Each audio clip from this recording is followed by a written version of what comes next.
Your host, K. Lou, MBA, is out the building again, tending to some family business. So we back in the building, y'all. A lot of action, a lot of activity going on. And let's start it right off, right? We're gonna start this thing right off talking about, y'all boy Tim Tebow.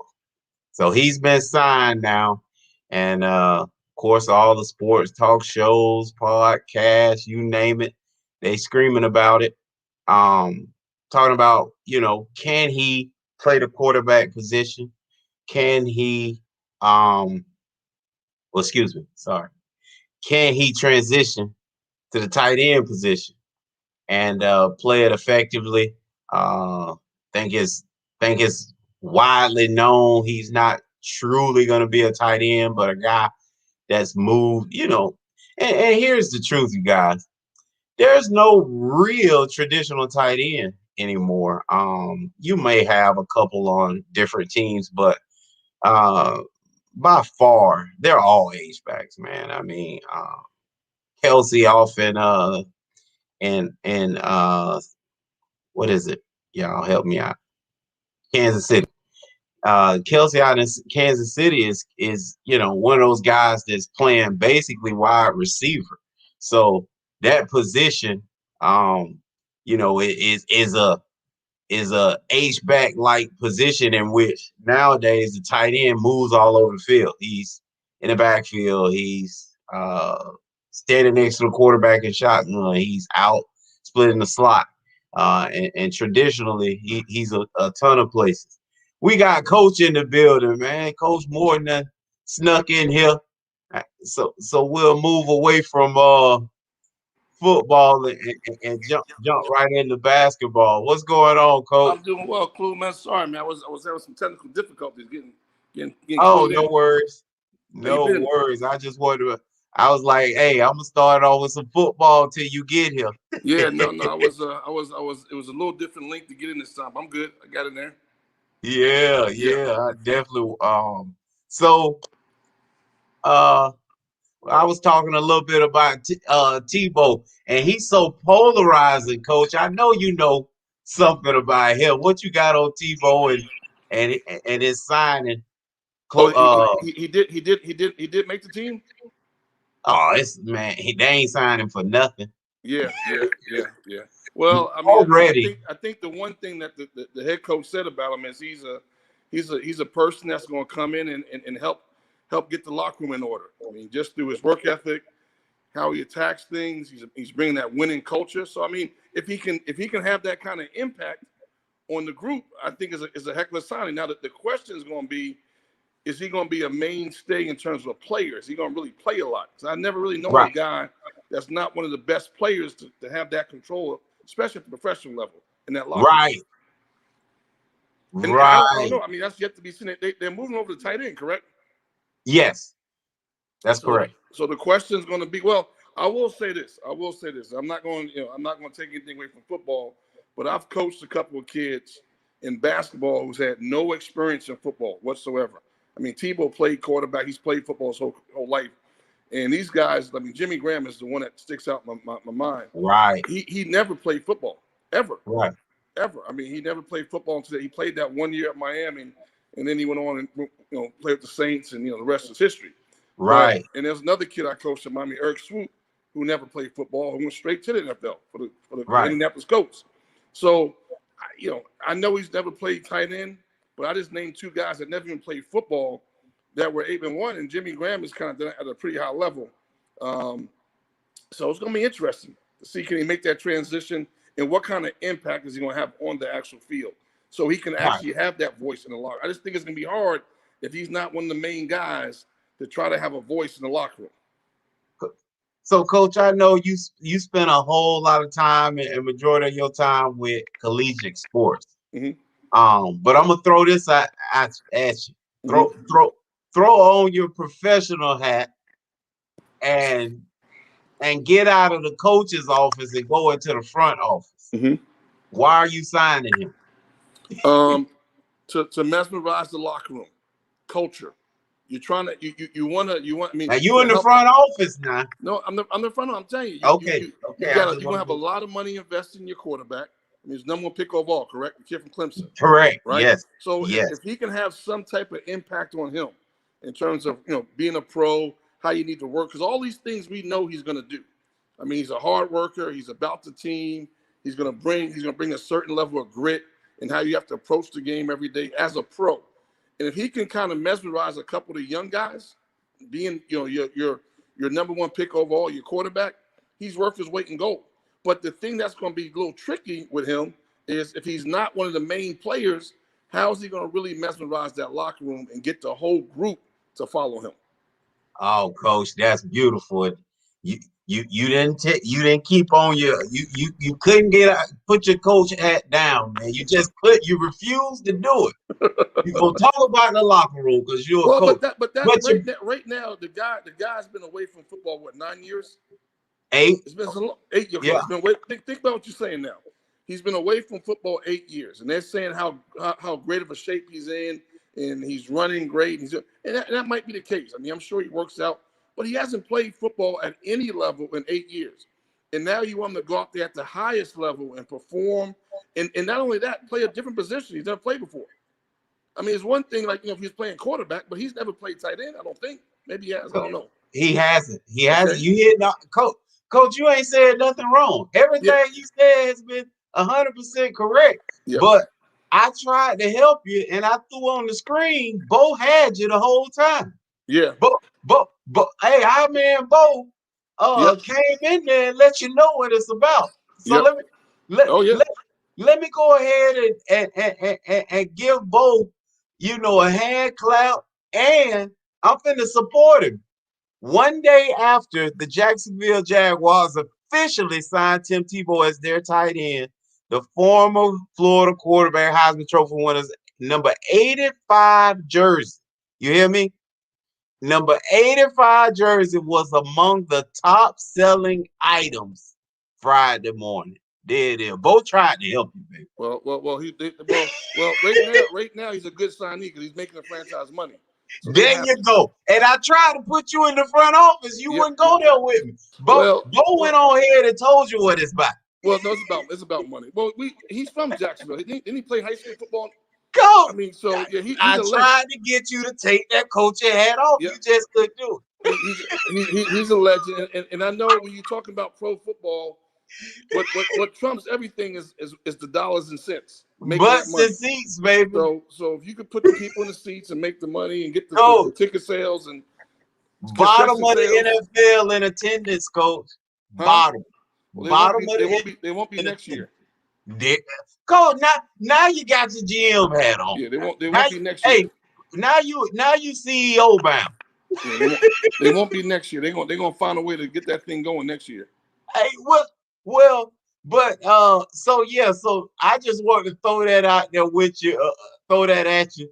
When it comes to Tim Tebow, man, and you asked me had he made the team, that was gonna be my answer to you. Yeah. He already made the team. Yeah. Officially no, Coach. Unofficially, he made the team. Well, okay. Let me say this right now. They sold his jersey on Friday. It was the number one selling jersey. He's gonna make the team because he's proven that he can sell tickets. He's proven he can make money for you. So he ain't stepped on the field yet, and he number one. He's gonna take a roster spot. There's no doubt about it. Okay, Coach. Now we can move on because me and you on the same page. Yep. Finally, I had to bring you to my side. First. Yep. I got you. Tim Tebow. So, them Washington Wizards, man, you like them, Coach? They went out there and fought hard, but are the 76ers? Are they just too much? Yes, they're good. They're good, but not only are they good, they play hard. It was. I don't really watch a lot of NBA football. I mean, NBA basketball. I enjoyed that game. I do watch the Wizards. And I obviously watched that game. I enjoyed that game. And I actually enjoyed the team in black, which was the Sixers. How hard they play. They play the game the right way. I mean, they get after you. I mean, they were like little piranhas out there guarding the basketball. Because normally when you watch NBA basketball, I mean, defense doesn't show up until the playoffs. You can Right. watch a game in the regular season and no one's guarding nobody. I mean, everything is based off of offense and analytics and who scores this and who can make this shot. And that's great. But we all know at the end of the day, the fundamentals of basketball has not changed. You got to guard your man, score more points, hold your opponent to less points. It's a real simple equation. Right. And I think holding your opponents to less points is going to help you win championships. And that's what I think the Sixers are doing right now. They're guarding their butt off. Now, there's a guy that went bonkers, right? We're used to Bradley Beal going for 33. But Tobias Harris, 37, 6 and 2. Yeah. Like, has he put the Eastern Conference on notice? Because if they could get Tobias Harris playing like that, not only is Milwaukee in trouble, but Brooklyn ain't gonna be able to beat these guys. Yeah, the East is really, really, really shaping up nicely because you named about 3 teams that are good. You named the Boston Celtics. You named the Brooklyn Nets, Right. the Milwaukee Bucks. Those are 2 powerhouse programs. Obviously, the Sixers are looking really good. But to your question and to your point, can they come out of the East?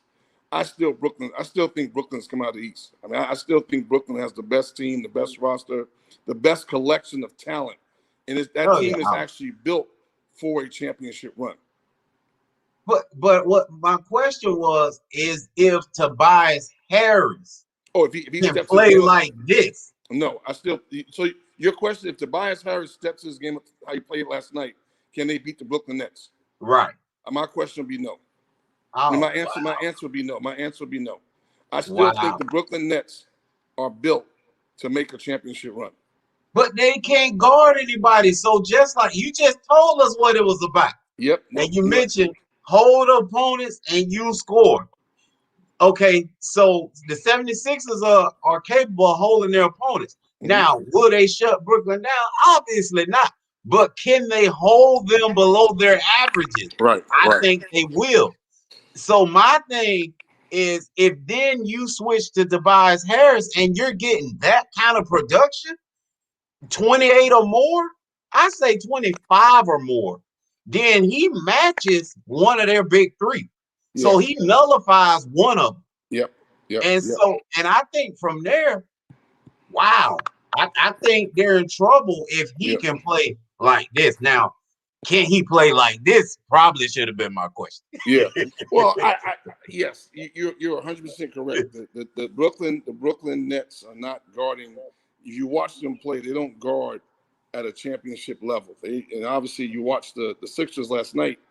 They were guarding at a championship level. Absolutely. And you're right. And this is a little counterproductive in terms of what I'm about to say. It's kind of an oxymoron.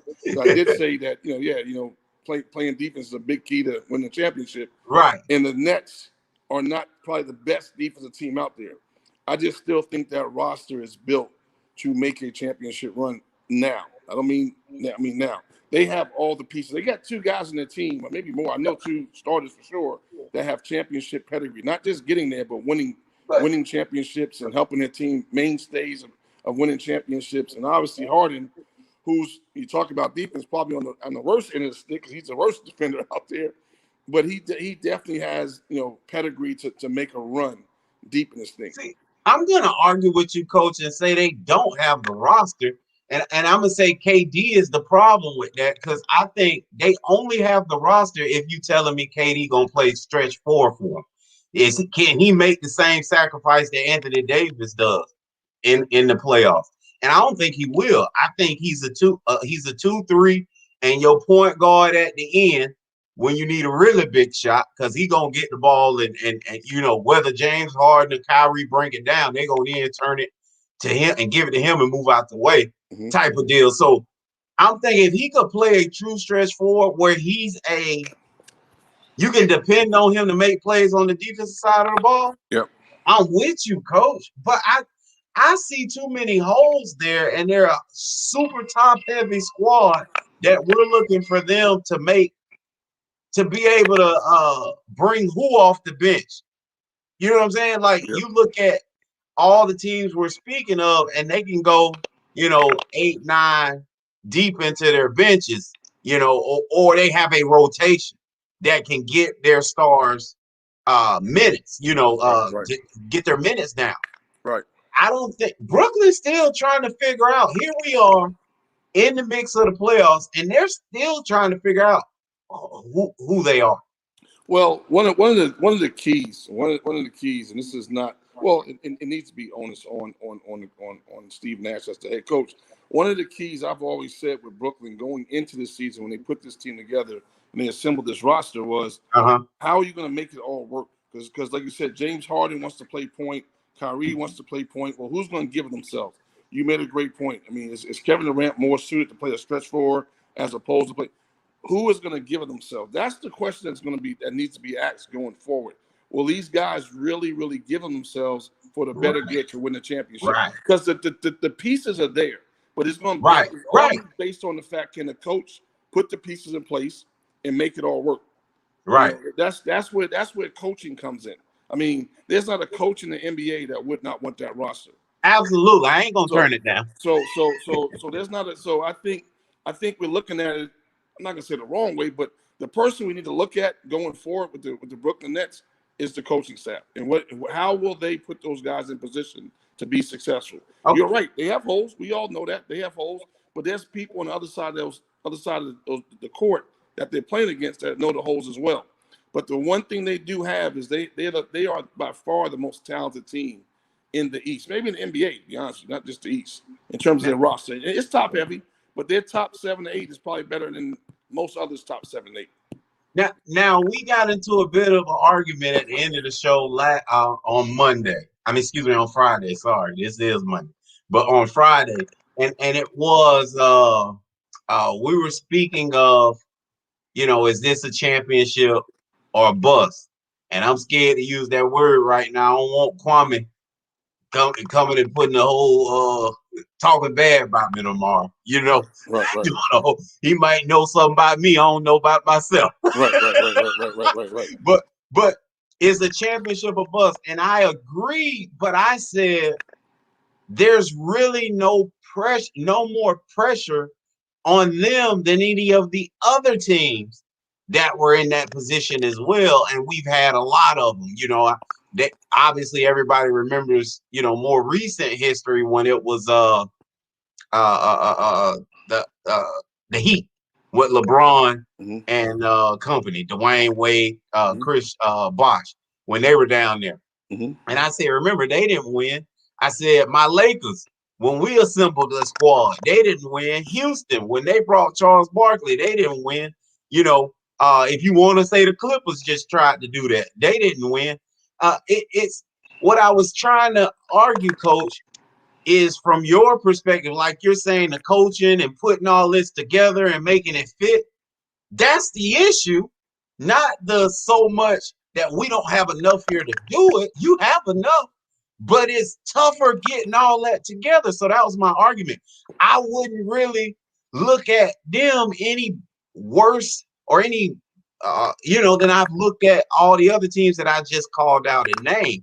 And the argument from them was, it's the worst loss in sports history, basically, if they don't do it. And I'm like, well, history's against them. Coach, what do you think about that? Okay, I'm gonna back up 1 second. I mean, yeah, you raise a hell of a point, and this is what I mean by you raise a hell of a point. There's one thing that I have not quite wrapped my mind around and my finger around is this whole notion of positionless basketball. So you brought the LA Clippers, right?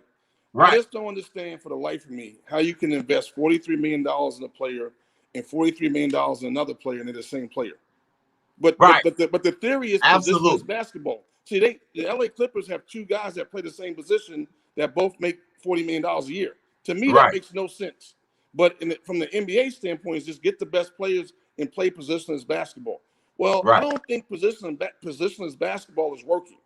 I mean, you got to have a damn point guard, a 2 guard, a 3-man, a 4-man, power forward, center. I mean, this whole thing about having 3 guys that play the same position, but they're the best 3 players in the NBA, and let's go play and see if it works. I'm just not a big fan of that. And that's when you say, is it do or die? Is it a bust situation for the Clippers? All I know is their 2 main guys, their 2 money guys, and the guys that they're paying the most money to, the guys they're depending on, are the same player. And they're the same position. That's all I can tell you. Now, beyond that, I can't answer the rest of it. I just know for the LA Clippers about being, bust and this and that, they got all this hype about these guys being there, but they're the same damn player. And to be honest, you getting back to your point about the Brooklyn Nets, I hope this doesn't bite them in the ass, but it could, because now you got two guys in Harden and fucking Kyrie that want to play the same position. Right. So now you got two of your damn studs that want to be the damn point guard. Right. How does that work? And you heard what I said earlier. And then down the stretch, when you really need a bucket, they bring it down. And guess who's sitting there waiting on it? KD, like, give me the ball, move out the way. So then he becomes the point guard. I don't understand why is it so hard when you're building these teams. I'm gonna put my cap on and go back in the front office. Why is it so hard when you're building a team that has a player at every position? You got a point guard, you got a two guard, a shooting guard, you have a small forward, you have a big forward, and you have a center. And let's go play. As opposed to having three guys that play the same position and have this guy and that. But that's the new wave NBA, positionless basketball. Well, we want to say that, Coach, but let's be honest. That way really ain't working, Coach. Let's go. Which way is not working? The positionless basketball. I agree. I agree with you 100%. I hate that way. And we're about to talk about it, Coach, because we just saw who was the NBA champions last year? The LA Lakers. Yep. Didn't everybody have a position? Everybody position. They had a point guard or two. They had there it is, Coach. And he could play you go back and you get involved with the Golden State. You go Toronto Raptors. They all had a position. If I ain't never seen a team that had a true 2, a true 3, a true 4. You know what I mean, Coach? I just think when you're built that way, I think you function better. I think when you have guys that, like I said, if you're built that way, I think you function better. I mean, one of the mistakes that, like, I always felt this way, that the Brooklyn Nets made a mistake on when Bradley Beal, there was talk that Bradley Beal could be traded and all. That's the guy I'm going after as my two guard, as opposed to Harden, who wants to play the point. You got Kyrie. Right. It makes no sense. I mean, you got two guys fighting for the ball. But, Coach, this is my point. Okay, then you go to Golden State. They won it in 2018.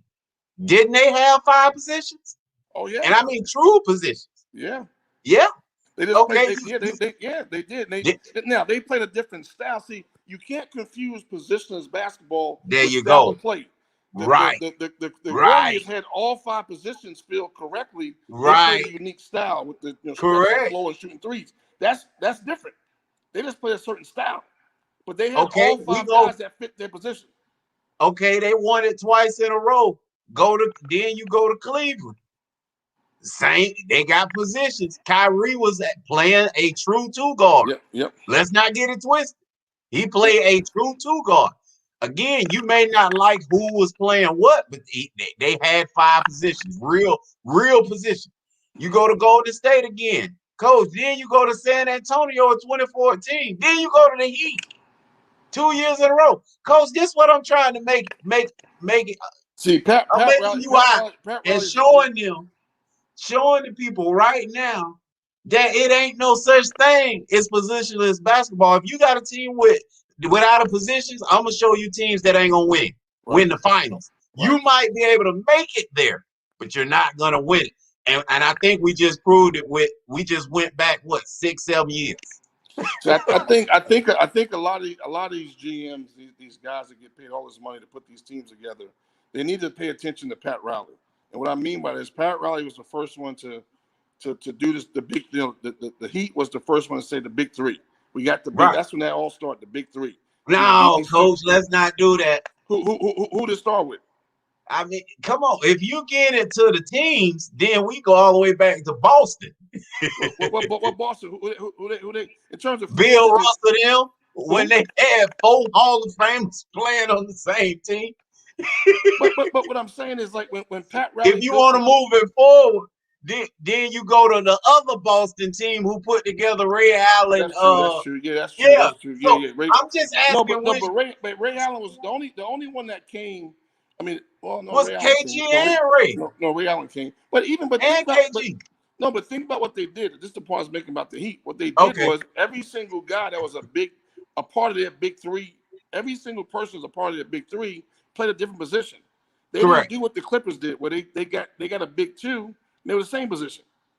Right. They said we're gonna play positions basketball, we're gonna make it work. I mean, the way the Heat built that team, I'm just using the Heat because that's the modern, last 10, 8 to 10 Yeah, years. I get you. They had a two guard in Dwayne Wade. They had a point guard in Chalmers. They brought LeBron in to be the wing. They brought Bosh to be the four, and I forgot who played. I mean, I think what's my name from Miami played the five. My point is, they had 5 guys that played their position, and they went and played basketball, and they were unstoppable. Right. They could have Right. that team could have very easily won 4 championships. Right. I mean, they really could have. I mean, they went to 4 straight NBA championships and could have won all 4 of those series. Right. The team was built correctly. Now, they had great players, I get that, but it was built correctly.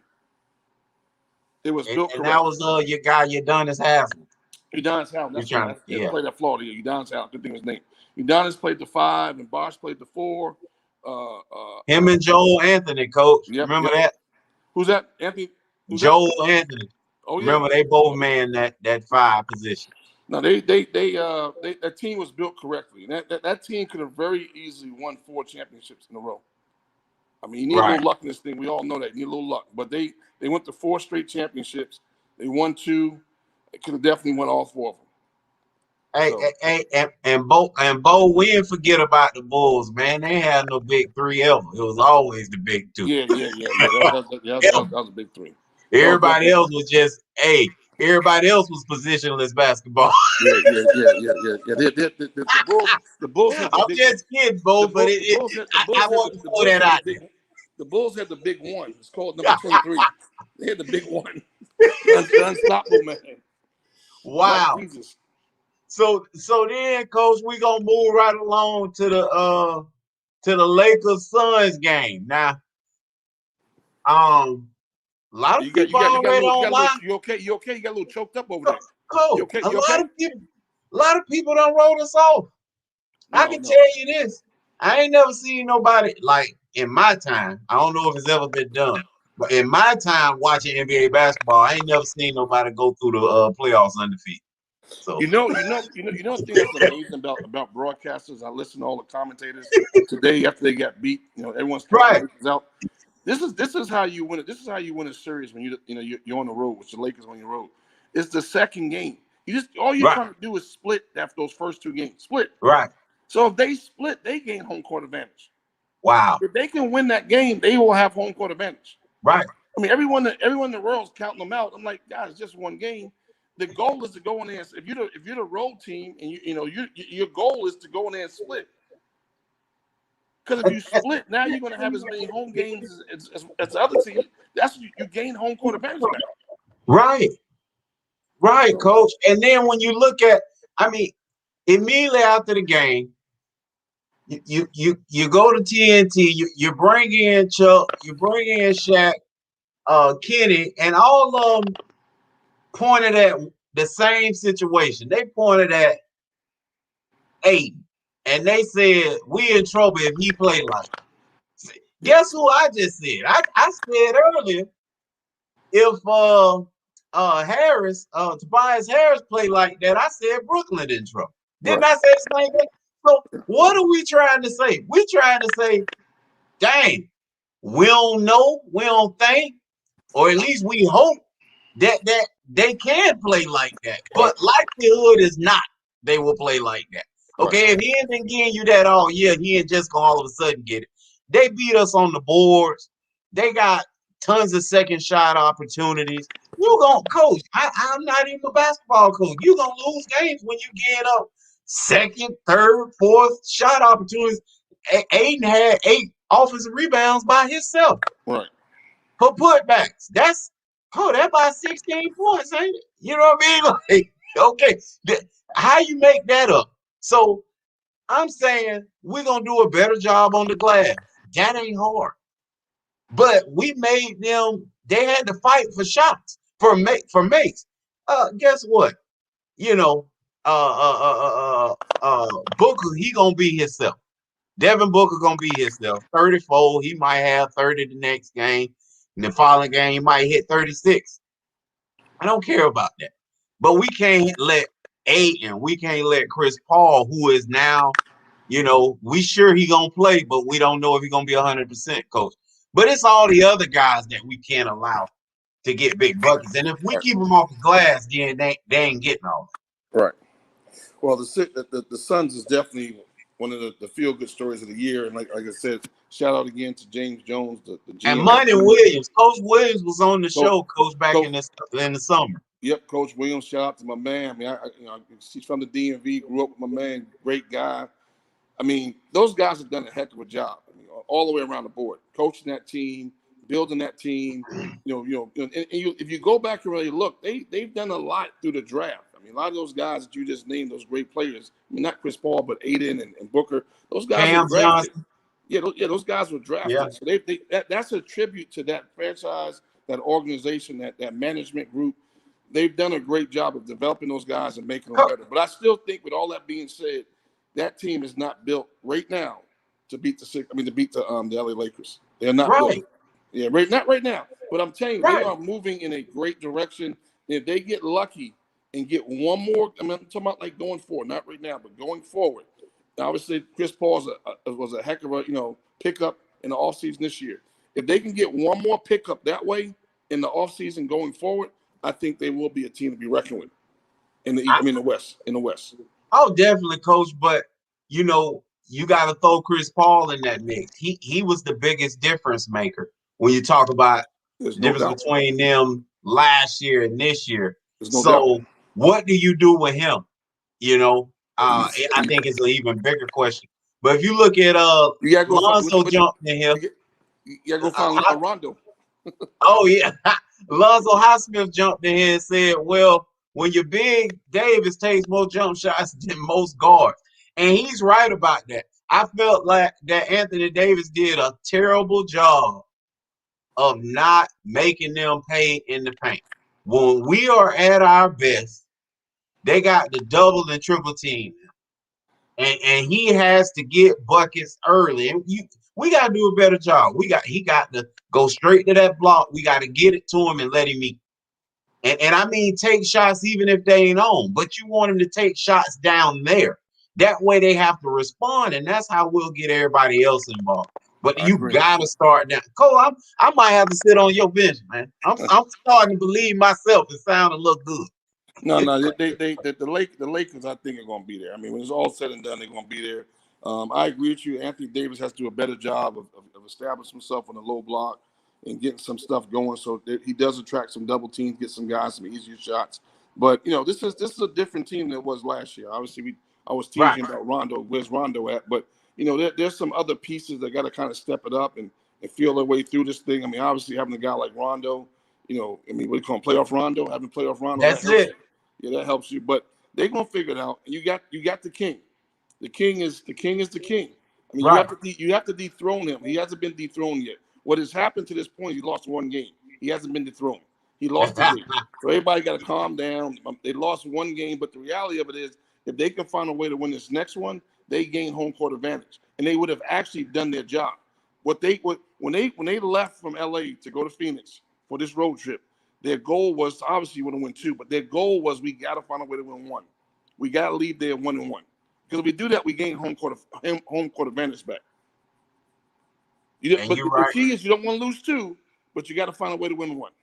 Oh, yeah, we going to do that. I was actually shocked down the stretch. We weren't able to turn that around. However, they made plays down the stretch, still snuck in some offensive rebounds, and then hit some big shots down the stretch. And I thought they deserved a win. Coach, I'm going to skip the Knicks when we going to celebrate that they kept it close with the Hawks. I don't know what to say about this series because I don't think either team moves forward after this series. So, I agree. And go right to the game. To me, the game of the night, Coach. The Memphis Grizzlies went in there and put them hands on y'all Utah Jazz's. Because everybody done flipped. They done all jumped off Golden State wagon and they flying to Utah. And I'm like, man, y'all better stop it. And I'm going to tell you, Utah drinking their own Kool-Aid because they benched the Spider. Spider was ready to play. And then they told him, no, we're going to hold you out.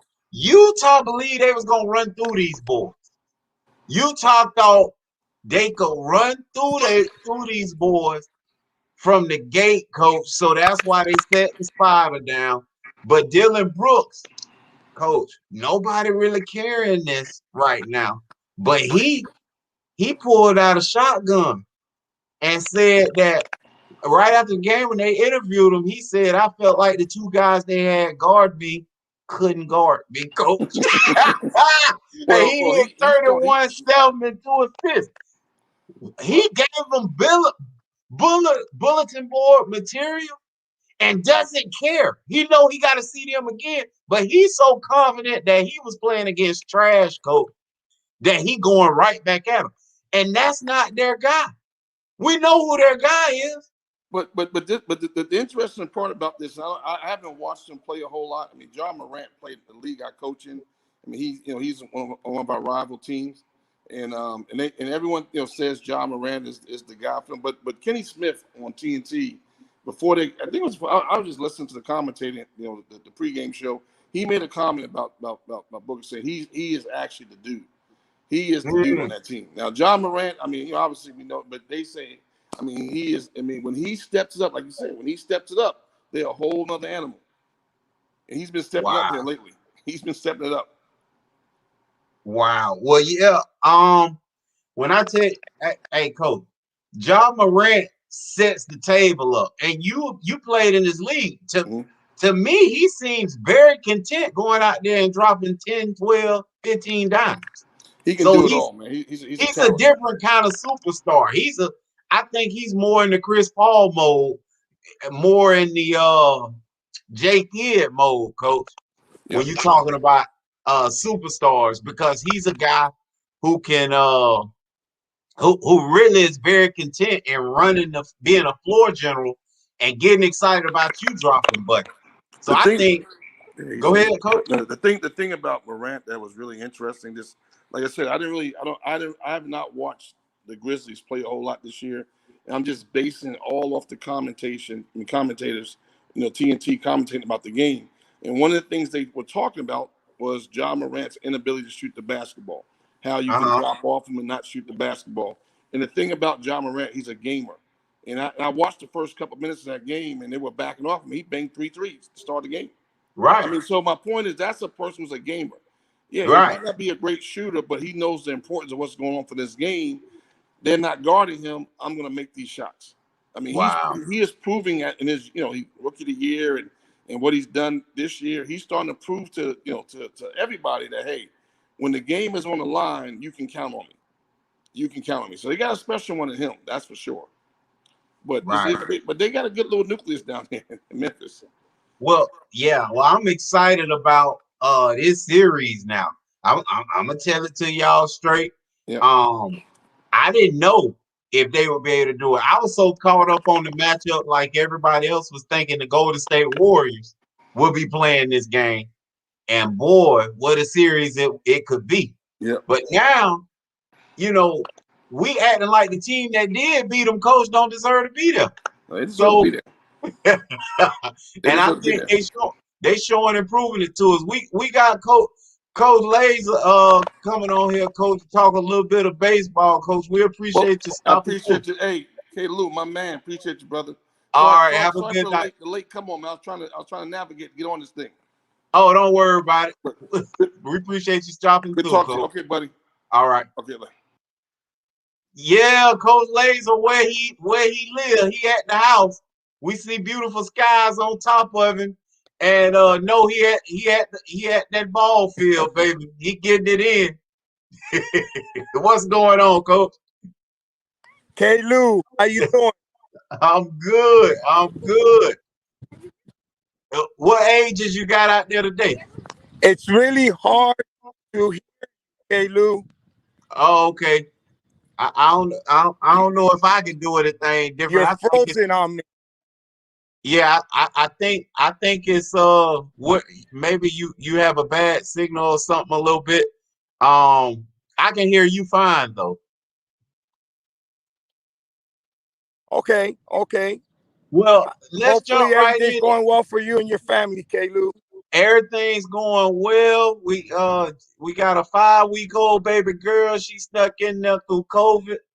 Uh, I don't know what to say about it except for she beautiful. I love her, and we add to the clan.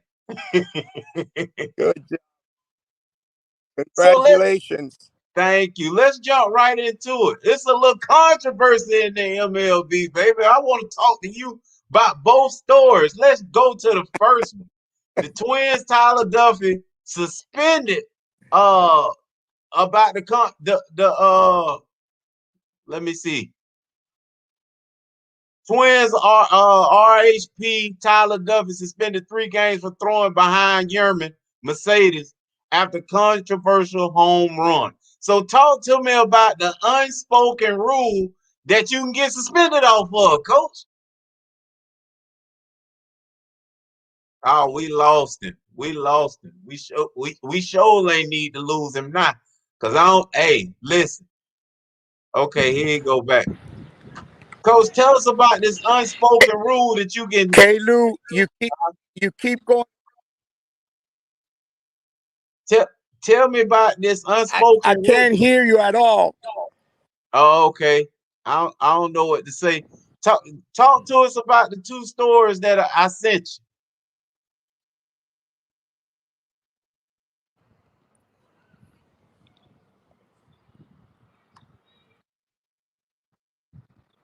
Oh, we struggle city around here. We struggle city around here, man. Which, yes, sir. Hey, I apologize, K-Lou, but I could barely hear you and it's breaking up. I apologize for that. Okay. But could you hear me? Yes, we can hear you fine. So talk Huh? about the 2 stories sent you earlier. Well, let, let, let me start by a couple things. And again, I don't know if you could hear me, but Yes. I'll tell you what, some of these teams that are on the race right now in the race, on top and even the wild card already. I mean, the wild card is crazy already. But some of these teams that are right up there, man, you would have never thought they were going to be up there so fast. Mm-hmm. And if you had to look into a team right now, and I know you wanted me to talk a little bit about this, okay? In the National League, we thought at the beginning the Dodgers were going to run away with it. We said the Dodgers are going to run away with it, and they've kind of put the brakes on, and all of a sudden, San Diego's doing what we thought the Dodgers were going to do. Wow. Could you hear me? Yes, yes, yes, yes.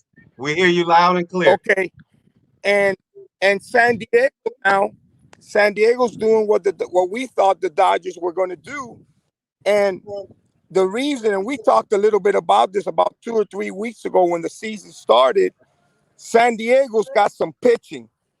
I mean, right now, Darvish has a 1.4 something. He's 5-1 with a 1.4 something ERA. Mellencamp, listen to this, Kalu. Mellencamp has 15 saves already. That's Wow. unheard of. That is unheard of Wow. this time of the year. I mean, we're in June, and he's got 15 saves already. So, I'm leaning right now. San Diego, I think is going to beat out the Dodgers and the Giants. I thought the Giants, were also going to be in the race, but right now, in my opinion, San Diego is going to win that division.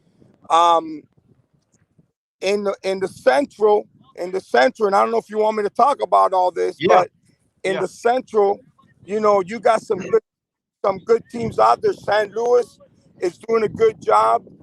Chicago's doing a pretty good job as well, and it's going to be a neck to neck right there. And in the East, my Marlins are only 2 games out, so I'm really happy about that. But in the East, I mean, you got teams that are under 500, Lou, under Uh-huh. 500. I'm talking 3, 4 games under 500, and they're only 2 games out of first place or 3 games out of first place. And let me tell you something. Let me just tell you something. All this is happening because of pitching. All this Mm. is happening because of pitching. And with a little controversy on the pitching as well. Um, K. Could you hear me? I got you. You perfect. You perfect. Yes. Yes. Okay, We okay. hear you loud and clear. Um, okay, okay. Um, and I'm going to get back into this controversial thing with the pitching and the sign stealing again. Right. I'll get back to this, but in the American League, you know, if you look at the Yankees the last week and a half, and Cole and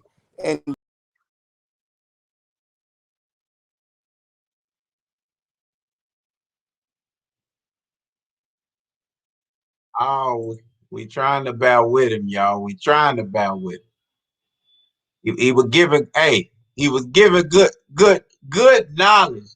Double A, you here? He was ready, and you agree with him. Say that Jeter got the Marlins loaded.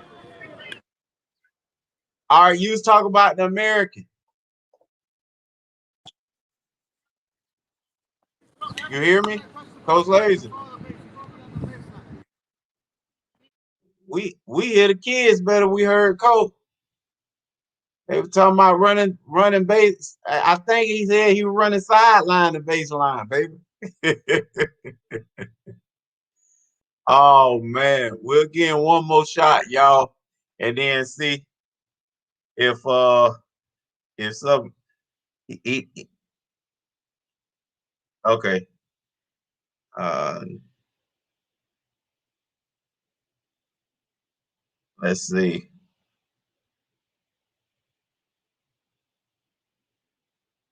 So we gonna move right along, man. Let me see. Let me see. He trying to get it. Coach, we hear you. Well,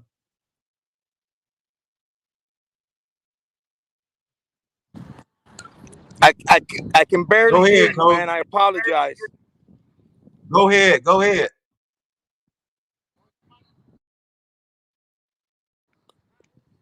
Double A says the Halea Wi-Fi. Go ahead, Coach. All right. We won't worry about it no more. So I'm gonna go back to this Tebow mania. We got Trey Burton saying he don't understand the outrage. He said earlier I talked about Tim Tebow and Coach Morton and I got an opportunity. Uh, got an opportunity. Not on this. Let me answer. Coach Laser, not on this platform. Uh, so we talking about it earlier and just the outrage, the differences of opinions. How about that? Not the outrage. And Trey Burton, who was a teammate, went to Florida as well. Actually, I'm not sure if they played together, but he definitely went there. If they want to bring someone in, why not? A lot of teams take flyers on guys from various backgrounds every year. Burton was teammates with Tebow on in Philly. So yeah, they were teammates at some point, but both of them definitely went to Florida. When you look at though, my opinion on it, man, is like I said earlier, this a money drop, baby. When you look at the situation, Jacksonville being last in attendance in the NFL, and as soon as when they sign him, he jumped to top 5 jersey sales in the NFL. I mean, it's smart. It's smart business. Um, Everybody going to the locker room and all that. Man, listen, tell y'all about the NFL locker room. Guys in the locker room gonna talk their stuff. I can tell you this: nobody's concerned with Tebow motivating the locker room. Tell you that much. Like it's a different animal. Guys in there playing because they made it this far. Guys in there playing because the guys who are always motivated to play in high school, in college, and now that they're in the pros, those are those guys that like whatever motivated them in those levels before is still motivating them now. So the fact that he can come in and change a culture, a locker room, and all that, that's baloney. Okay. And especially because he doesn't garner that kind of respect. Now, Tom Brady walking into a building, he's gonna immediately get the respect. Guys are going to listen to him, but he still has to create the tone and set the tone by doing whatever it is that's led him to be who he is today. So, but Tebow comes in with zero credibility. It's just not the same. Our guys saying that, he won, he got an opportunity I wouldn't have got. Yes, the guys are saying that. But are they going to treat him any differently? No. Because if you lined up against a guy, whether he's a free agent who ain't played in 20 years or he's a first round pick, you trying to get him the business. I think when it comes to tight end, though, and Tebow, this is what I actually say. This is a guy that hasn't been touched in practice his entire career. When you talk about college and pros, I'm sure high school, depending on, obviously if he played a different position than quarterback as well, and I think he did. I think he played on the defensive side of the ball as well. Then he had to participate in practice. But from the time he hit the Florida football field, they put a yellow, red, gold, whatever color green jersey on him because quarterbacks you do not touch. The grind of it all, hitting in practice daily. Like, obviously MB and I played linebacker. We ain't had no days off what you had on the jersey. Like the jersey, if we was hurt, they took us off the field because you can't put no linebacker in no red jersey talking about don't touch him. Like that stuff don't exist. So I think the pounding, the constant, the everyday grind of NFL practices and practice in general, even if it was in college, he has to contend with. There's no, for him as a quarterback, it's been cardio, every day. It's been, he's getting mental, he's getting tired mentally, from all the checks and stuff he has to do. But as far as physically, it's been cardio. Talking about a linebacker in my position, we getting the mental, being tired mentally as well because we doing all the checks, we doing all the stuff they doing. A quarterback does offensively, we doing on defensively. We talking to the D line, setting them. We making sure the secondary is on the same page as us. We moving the D line. We changing the defense. So all the same stuff. So mentally we tired, but guess what? Physically we banging every snap. Quarterback don't bang in practice. They get banged, one time a week, and that's on Sundays. And depending on how well the line doing, they ain't banging then either. So I think when I look at Tebow, I think practice is going to be the first thing he has to get accustomed to. And then when it comes to games, man, I mean, he's an H-back. Let's think about it. How many H-backs y'all know? How many tight ends y'all know? We know the big names, and then what? We know the top 5, 6 names, right? Then it drops off from there. So it's not a position that, frankly, anybody, like, who played tight end for them last year? Who's on the roster playing tight end for them now? Like, that's what position it is. So can he make it? Yeah, I mean, he's made it already. Jersey sale top 5, he made it already, y'all. I'm sorry. It's a done deal. He made it. But as it relates to the football piece, I mean, listen, he gonna have to play special teams. So he need to run down there on kickoffs, be on the kickoff return team, playing punt return. Like, if he can do that stuff, he can find value on that team. He can he can add value if he can play special teams. If he can't play special teams, all the plan that Urban Meyer has, him and the GM's gonna be clashing because the GM's gonna be trying to bring in a body that can do all the things that Tebow can't, and that's that special teams. When you are not even and even if the starters in the NFL at the tight end position generally play special teams as well. Okay, so that's what everyone's not looking at. He needs, the NFL is in a situation where you can sit on the sideline and say, "Oh, I play behind him," or "I'm on this package and I don't do nothing else." Like, Some old linemen get away with that, but even they are on special teams when you count field goal, PAT, and kickoff return. And then some D linemen get away with that. I'm talking about backups on both parts. But again, they're probably on those same two special teams I just named. Nobody really on the NFL football team gets to have a clean jersey at the end of the game. It just don't work like that. Everybody has their role to play. And I think, people got to remember that.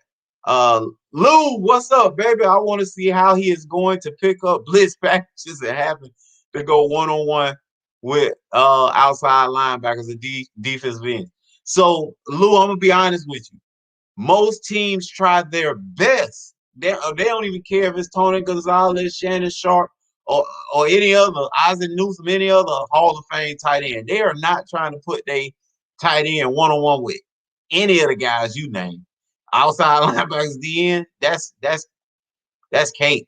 DNs and outside linebackers, boy, you see a tight end staying in trying to doing pass pro, you eating him up. That ain't gonna last long. As they quarterback on the ground 2 or 3 times, they're gonna find a way to slide the line your direction, or get him out the game and get a tackle or W with the tackle and tight end. So that's not gonna happen. Blitz packages and stuff like that. If he ends up in the backfield, yeah, that's a different animal. It's not that hard. You can get a piece of a guy. I'm saying him being on offense for the sake of what they can do with him, he can be an asset. The problem happens though, guys. What other value are you bringing to that team? I go right back to that same, statement. You as a backup or even as a starter at that tight end position, you still need value because we're in the times of the spread. How many times normal tight ends are out there? Okay, we're in the time of the spread. This 4 wide, this 10 personnel.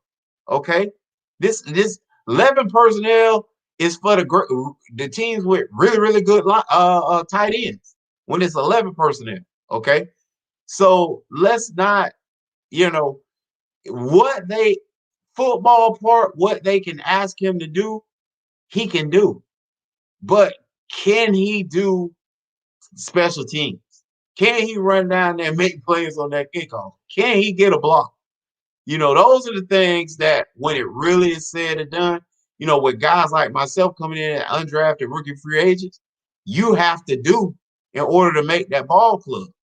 And all of the backups are doing it with you, and so, that's what we need to look for. Double A say he can't see him get more than 15 plays. See, that's not enough plays to warrant you being on the team. Like seriously, Double A. I can agree with you. Yes, clearly. But that's not enough to warrant you being on the football team as it relates to football. But again, we talked about early on what this is all about. Hey, this is a money drop, baby. And they doing, okay? Apple got airdrops. This is a money drop, baby. And Tebow is the right guy, especially for Jacksonville, to get that done. He's gonna, all the stuff they talking about he can do in the locker room. No, he can't do that. None of that in the locker room. But where he can do it, he's already shown you, and that's in the pocketbooks of all the Jacksonville Jaguar fans, because they gonna flock to that stadium now. We appreciate y'all, man, tonight coming through, pulling up, rolling through, hollering at us, because you know us from sideline to baseline with MB. He'll be back Friday, y'all. And K. Lou, we are gone.